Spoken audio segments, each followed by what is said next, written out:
Праисториската обсерваторија, од која и денес може да се наблюдуваат небесните појави, фасцинира со својата прецизност, културно наследство, убави престоли и куќи, иако е стара 3800 години. Планинскиот врв Кокино, лоциран во Кумановската котлина и сместен на 1013 метри надморска височина, е прогласен за четврта светска обсерваторија од Американската агенција НАСА.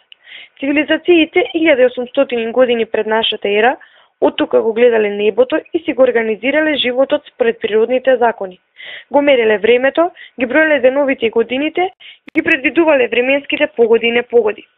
Современо откривач на локалитетот е Јовица Станковски. Тој пронашол археолошки материјал, тежок околу 1000 килограми, кој потекнува од бронзеното време, колиби и садови со кои се принесувале жртви на боговите, а откриена е и цела населба од 12 и 13 век.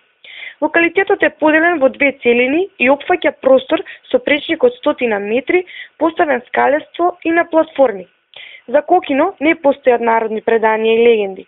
Според местното население карпите се ѓаволска или самоубилска работа и затоа ги одбегнуваат. Македонија ќе се потруди овој локалитет да го заштити, дури и да го претвори во туристичка атракција. Министерството за финансии веќе вложува